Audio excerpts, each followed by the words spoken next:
Hey, it's Shelley from Best Buy Canada's blog. Over the past few weeks, I've been having a lot of fun testing out the DJI Mavic Air 2 drone. The DJI Mavic Air 2 is a quadcopter drone, so you can fold it up and stash it in your backpack to take anywhere with you. It has a max 34-minute battery life and can shoot video in 4K, 2K, and 1080p. This clip of my llama was shot in 4K with HDR on in my backyard. It will also shoot amazing photos up to 48 megapixels. So before you can fly this amazing drone, you have to set it up first. This is a look at the unboxing of the DJI Mavic Air 2. Basically, all you need to do is install the propellers and plug it in to charge it. It comes with 3 packs of propellers, so if you wreck them for any reason, you can replace them easily. All of the parts on the quadcopter are labeled so that you make sure that you install the right propellers on the right arm.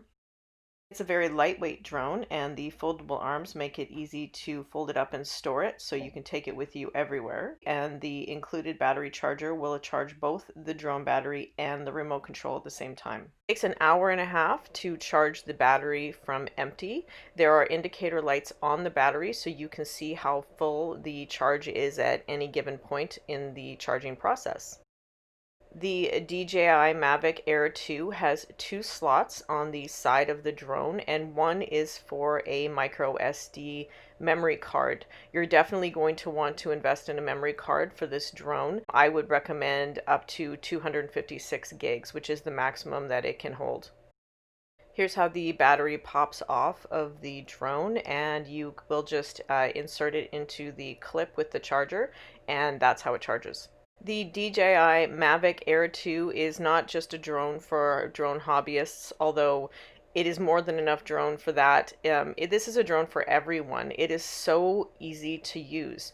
All you have to do is open up the app on your phone once your phone is connected to the remote, and you can tap takeoff. It can be as easy to use or as difficult to use as you'd like. You can switch between different modes, including tripod, normal, and sport. Holding it, it can feel a lot like a gaming remote control, and you can easily switch between the buttons. There's also a rotate button on the back of the controller where you can adjust the gimbal higher or lower depending on what you'd like to look at. Here's a look at the app screen as seen from my phone when I'm taking off with this drone in my yard.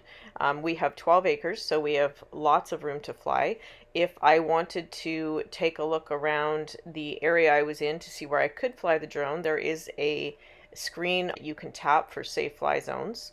It will give you an idea of the speed that you're going at, the elevation that you're at, and it will also offer you a whole bunch of different options that you can select within the app so that you can customize your flying experience. All you have to do is tap to your right and you can choose different video modes and photo modes. You can also use the one touch button on the remote control itself to switch between photo modes or quickly take a photo or start a video. The half-inch CMOS sensor on this drone will let you take a 4K video up to 60 frames per second. You can also take different sort of video shots. So you can see this is called quick shot, and it will automatically take a video in a boomerang or a helix or a circle, and all you have to do is narrow in on the subject. So in this case it's my alpacas. I currently have it in manual focus mode, so the ISO wasn't automatically adjusting and it was a little bit too bright at this point, but you can do that and the drone itself will go in a helix or a boomerang around the subject, and it can capture some really great video this way. If you want to manually adjust the lighting that you're getting when you're shooting photos or videos, you can just tap to adjust the shutter or the ISO. Beyond taking photos and videos with the app, you can also customize your settings. There's different altitude settings you can set. So the max altitude on this drone is 500 meters, but you can set a lower altitude if you don't want to hit those heights when you're flying. You can also turn obstacle detection off and on.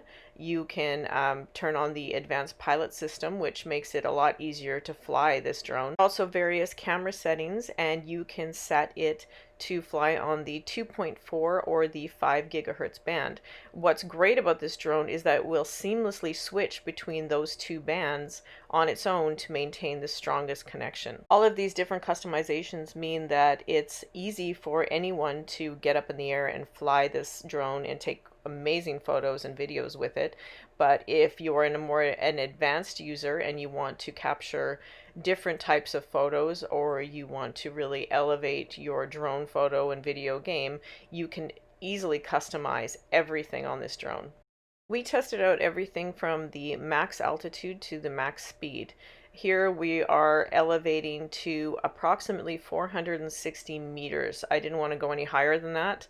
It's quite the view up there, and as you can see, the sun was setting. It was getting a little bit darker, and we had a great view of Mount Baker from our yard. While there is no night vision with this drone, you can adjust the ISO if it starts to get darker, and you can continue shooting in low light. In different situations where the light is too low and the drone is flying low, there is a automatic light that will kick in, and that light will illuminate anything underneath the drone so that it can easily land. Here's a look at some footage that we shot with the 4K 60 frames per second with HDR on. So you can see that everything is very, very bright, and there's no customization required. You just tap 4K 60 frames per second and it begins capturing pretty amazing video. Max speed we hit with the drone was approximately 48 kilometers per hour. We didn't have a whole lot of room to really get going with it, and we didn't want to fly it too far off the property because there's several no-fly zones around us given Canadian drone laws. So that was about as fast as we got it to go. Another look as we were ascending to our max height of approximately 460 meters. At this point, you won't see or hear the drone, which is a little nerve-wracking when you're testing it out. But it definitely maintained a connection the entire time, and it was still very easy to maneuver and operate the gimbal. We hit that height, we rotated the gimbal down, and we were able to take a really cool picture of our entire property. So the photos I took with the DJI Mavic Air 2 were using Smart Photo. Smart Photo will automatically take in the best parts of the environment so that you can get the best photo every time. I also took the Mavic Air 2 out to a local trail and followed my husband as he was mountain biking with it.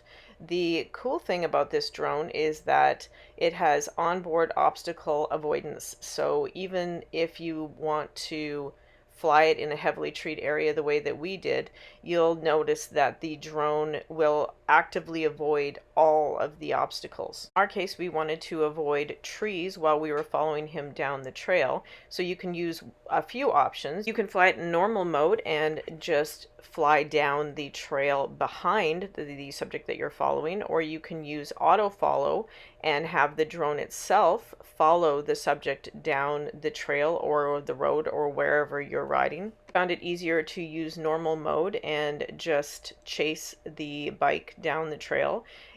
With obstacle avoidance on, you won't hit the trees even if you're coming close to them because the drone is actively avoiding them.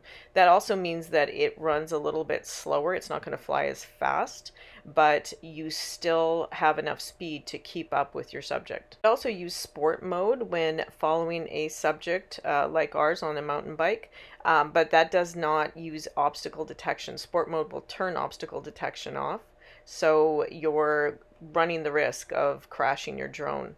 As you can see though, even in low light, we managed to capture amazing video, and we could keep up with the subject, and there's even a few different options if you're shooting in a darker place like this. We lightened up the ISO a little bit so that it was just a little bit lighter, and we also used modes like slow motion to capture jumps and other parts of the trail.